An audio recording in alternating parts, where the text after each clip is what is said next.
ओम वासुदेवाय नमः। आप सभी का मेरे YouTube चैनल पर स्वागत है। मैंने पिछले वीडियो में आप लोगों को नवरात्रि में माता जी की 9 रूपों की महिमा सुनाई थी। 10वें दिन हम विजयादशमी के रूप में मनाते हैं, जिसमें रावण वध होता है और श्री रामचंद्र की कथा की वर्णन होती है। उसी में रामचंद्र की तो अनंत कथाएं हैं, अनंत उनकी यश कीर्ति की गुणगान है, लेकिन एक कथा मैं आप लोगों को सुनाती हूँ। आप लोग उसे ध्यानपूर्वक सुने।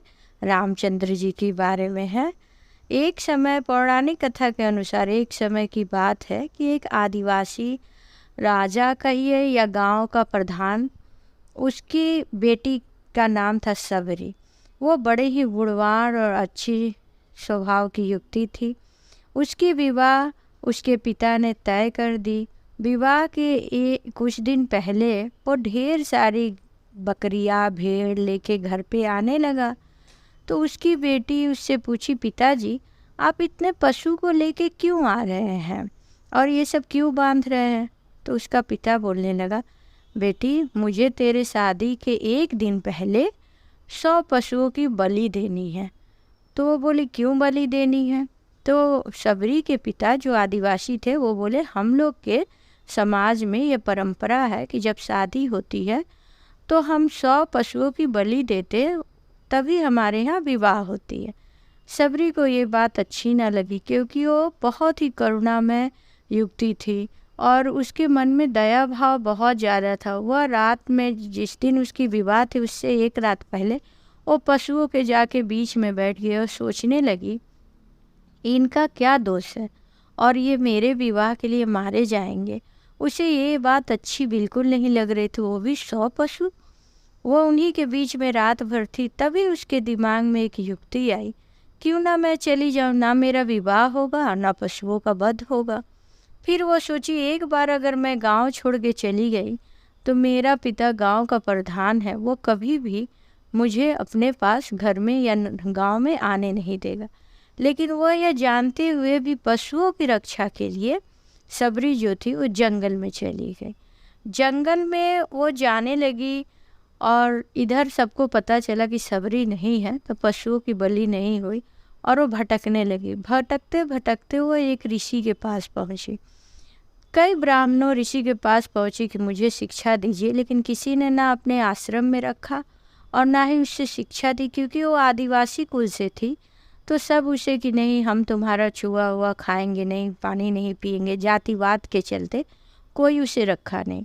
फिर सबरी भटकते भटकते एक ऋषि के पास पहुंची। वो ऋषि मनवंतर ऋषि थे, जो इसको अपने पास रखे और सबरी की वो अच्छाई को देख पा रहे थे। सबरी धीरे धीरे वहीं रहने लगी और गुरुकुल में उनसे शिक्षा भी गुरु से लेने लगी और गुरुकुल का कार्य करने लगी, जैसे सफाई का काम हुआ, गाय को चारा देना हुआ, गौशाले की देखरेख, दूध निकालना और घर में जो रसोई बनता था गुरुकुल में, वो सारे कार्य वो करने लगी।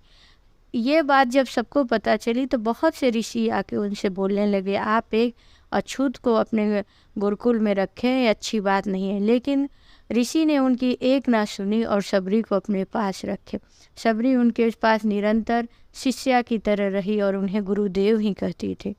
एक बार बहुत समय बीतने के बाद गुरुदेव अपने आप को बीमार महसूस कर रहे थे। उन्होंने बुला के सबरी से कहा, बेटी देखो, अब मेरा देह का अंत होने वाला है। मैं तुम्हारी सेवा से बहुत प्रसन्न हूँ, जो तुम मांगना चाहो मांगो। तब सबरी आंखों में आंसू भर के बोलने लगी, गुरुदेव मैंने पिता के बाद आप ही को पिता के रूप में देखा है, मैं आप ही के साथ चलना चाहती हूँ। तब वो बोले कि ऐसा संभव नहीं है बेटी, अपने अपने कर्मों के आधार पे इस भूलोक में हमें कर्म करना पड़ता है और तभी हमें मोक्ष की प्राप्ति होती है। जो जैसा कर्म करता है उसे वैसा ही में मोक्ष प्राप्ति होगी। तुम्हारे मोक्ष के लिए श्री राम आएंगे और उनके दर्शन से ही तुम्हें मोक्ष प्राप्ति होगी।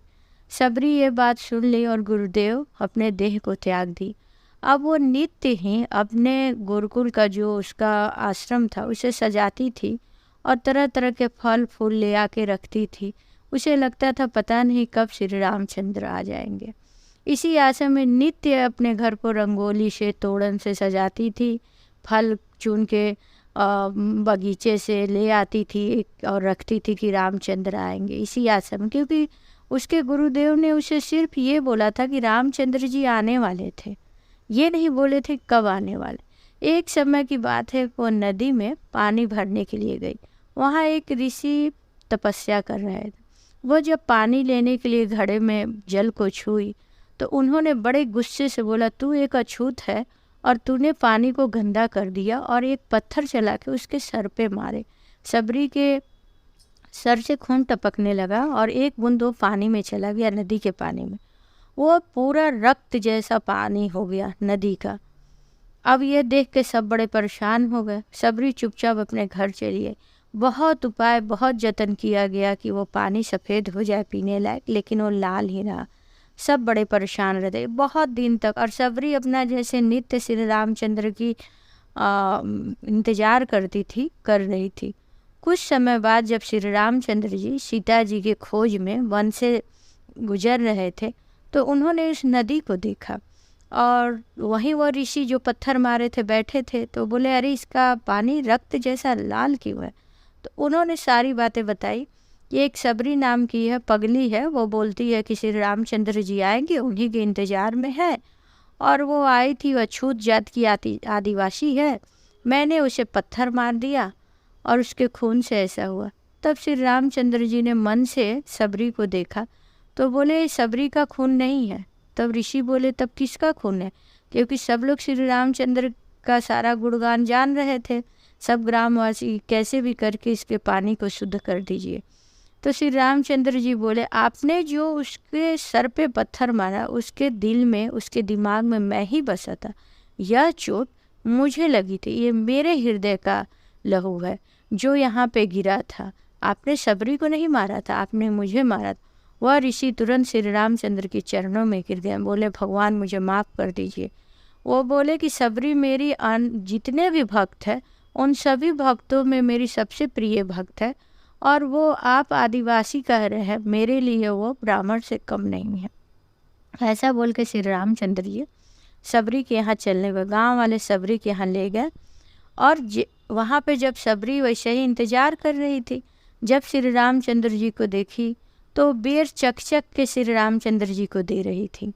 लक्ष्मण जी थोड़ा ये हुए कि कैसे जूठे बेर भाई खा रहे हैं, लेकिन श्री रामचंद्र जी के तो मन में भाव था कि वो जूठा नहीं, वो ये सोच रही थी कहीं कोई खट्टे बेर मेरे श्री रामचंद्र जी के मुंह में ना चले जाए, तो मीठे मीठे बेर हो, इसलिए वो उसको चक के श्री रामचंद्र जी को दे रही थी और श्री रामचंद्र जी खा रहे थे।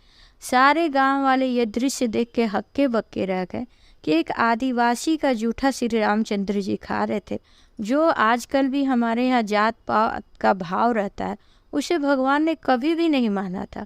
और जैसे जैसे भगवान खुश हो रहे थे वैसे वैसे नदी का पानी स्वच्छ होते जा रहा था।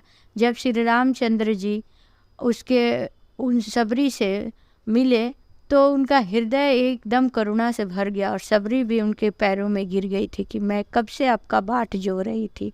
यह दृश्य देख के सभी मंत्रमुग्ध हो गए थे कि एक भक्त और भगवान के साक्षात दृश्य लोग देख रहे थे। और नदी का पानी भी साफ हो गया, और सबरी भी खुश हो गई कि अब मैंने अपने राम को पा लिया, अब मुझे मोक्ष प्राप्त होगी। तो इस प्रकार मैंने आप लोगों को एक दशमी के दिन भगवान की कथा सुनाई। आप लोगों को कैसी लगी यह बात आप कमेंट बॉक्स में बता सकते हैं। सब्सक्राइब करें, लाइक करें। मैं डेली आप लोगों को कोई ना कोई भक्ति भाव का कथा सुनाती। बहुत लोग हमसे कहते हैं कि आप कथा बहुत ही नॉर्मल ढंग से कहती हैं, आजकल म्यूजिक रहता है, बहुत से एनिमेशन से लोग काम करते हैं, अच्छी बात है, लेकिन मैं सरल भाषा में इसलिए बिना किसी ताम झाम के सुनाती हूँ। जैसे कि हमारी दादी नानी घर में कथा सुनाती थी या मम्मी लोग सुनाती थी, तो हमें सुनने में बहुत ही ईजी लगता था, कोई म्यूजिक नहीं, कोई ये नहीं। उसी तरह मैं कोशिश करती हूँ कि आप लोग एकदम शांत ये में एक भगवान का गुणगान सुनिए। और मैं हर वीडियो में कहती हूँ और कहती रहूँगी कि कभी भी भगवान का नाम सुनना हमारे लिए गलत नहीं होगा। हम भगवान का 10 मिनट ही नाम सुने, अपने आप ही पॉजिटिव एनर्जी हमारे चारों तरफ घूमने लगती है और हमारा मन शांत हो जाता है। इसलिए जब भी आपको टाइम मिले तब आप भगवान का कोई भी ऑडियो लगा के आप सुने और मन को अपने शांत रखें। आज विशेष दिनों में तो रहता ही है कि जैसे नवरात्रि है तो दुर्गा सप्तशती का पाठ, दशमी है तो रामचंद्र जी का कथा, ये सब अपना तो हर टाइम होते ही रहता है, होना भी चाहिए। लेकिन ऐसे भी हम भगवान का गुणगान कभी भी कहीं भी सुन सकते हैं और हम इसका लाभ उठा सकते हैं। तो आप लोग मेरे चैनल को सब्सक्राइब कीजिए। ओम वासुदेवाय नमः।